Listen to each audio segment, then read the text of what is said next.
Hello everyone, in this video we are going to discuss in depth the process of detecting a pattern of 3 or more consecutive zeros in a stream of input binary bits, using Moore's finite state machine.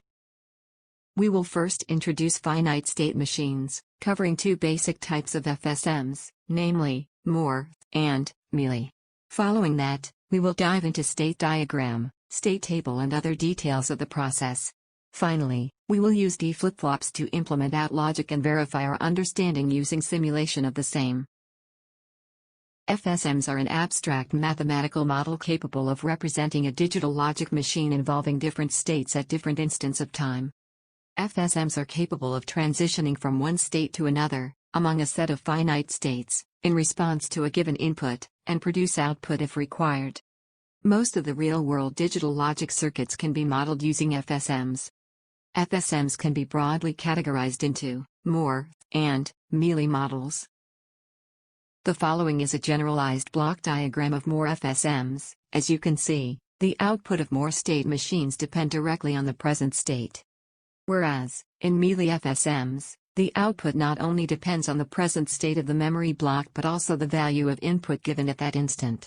It can be seen in the block diagram given below. Coming to our problem statement, it states that for a stream of inputs, say capital X, output say Z, needs to be high as soon as 3 or more consecutive zeros have been read in the input stream. As in the sample input, after the 7th input bit, 3 consecutive zeros have occurred, so the 7th output bit turns high. We will use Moore FSM model to do the above process. Let us now define states for out FSM, that is, there will be 4 states, namely, S0, the reset state, S1, the state when 1 zero has been detected in the input, S2, when 2 consecutive zeros have been detected, and finally S3, the state where 3 consecutive zeros are detected. Moving on to the state diagram, the following is a general representation of states in Moore FSM's state diagram, wherein each state consists of its name and the output denoted besides it.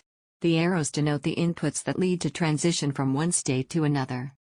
As we can see from the diagram, if the system encounters an input of 0 after state S0, it will move to state S1, as 1 0 has been detected, and if 1 is encountered it remains in the same state, that is, S0. From S1, if another 0 is encountered, S2 state is reached, as 2 zeros have been detected, else, if 1 is encountered, it resets back to state S0 denoting no zeros. From S2, on an input of 0, the state changes to S3, and on the input of 1, it resets back to S0. Finally at S3, if another 0 is fed, the state remains at S3 outputting 1, whilst on an input of 1, it reverts back to S0. Furthermore, we will assign BCD values to each of the 4 states, for working efficiently with them, in the future. Since we have 4 states, the state assignment is done as follows. For state S0, binary value 00 is assigned. Similarly, for state S1, 01 is assigned. For state S2, 10 is assigned. For state S3, 11 is assigned. Now, we would generate a state table with the help of the state diagram and the state assignment done previously. The state table tabulates the following data column-wise: present state, state input denoted as X, next state, state output denoted as Y. Referring to the state diagram, we would fill in appropriate values in the state table. From the state diagram displayed alongside, we can see that, for the present state S0, if input bit is 0, the next state will be S1 and the output bit will be 0. Similarly, for the present state S0, if input bit is 1, the next state will be S0 and the output bit will be 0. In a similar manner, we will fill in the values for the remaining states as well. For each state, kindly observe the state table and map the values filled in it with the ones displayed in the state diagram alongside. In case of uncertainty, pause the video for a while and make sure you stay on track. Next, each of the states will be denoted in terms of binary bits as per the state assignment done previously. Columns A and B represent the present state and columns A plus and B plus represent the next state. This is how we obtain the complete state table. Now, we will minimize the expressions for A plus, B plus and Y using 8-cell K-maps. In this case, the maps will be filled in for the 3 variables A, B and X. To obtain minimized expression for A+, we will first refer to the state table and fill in the values of A+ in the K-map corresponding to the respective values of A, B and X. Then, adjacent ones will be paired. For A+, two such pairs are obtained.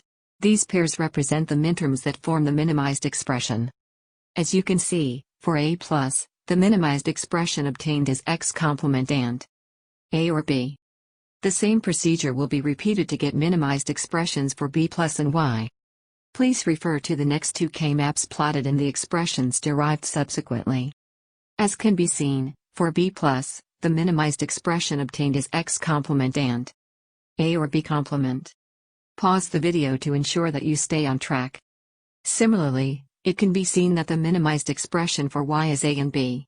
Next, we will implement the previously obtained logic with the help of 2D flip-flops. The 2D flip-flops are labeled as A and B respectively.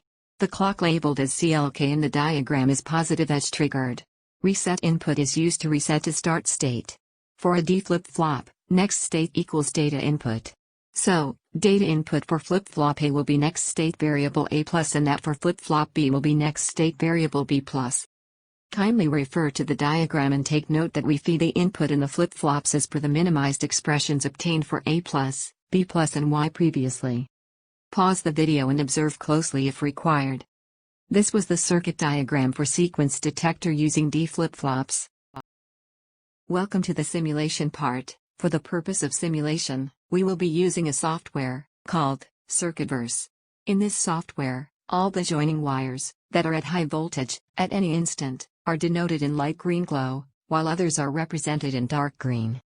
As you can see, this is the positive edge triggered flip-flop denoting A, and this denoting B. Currently, as the values of both the flip-flops are 0, the current state is S0. This is a toggle input, which changes its values on clicking. The basic input method is, suppose the toggled state is 1, and it remains so, for say 3 positive edges of the clock, it would mean giving an input of 3 ones to the system. Here is the output block, that would give a value of 0 or 1. For the purpose of understanding, the clock speed has been set to 5 seconds, so we get enough time to visualize the state of the system in each block.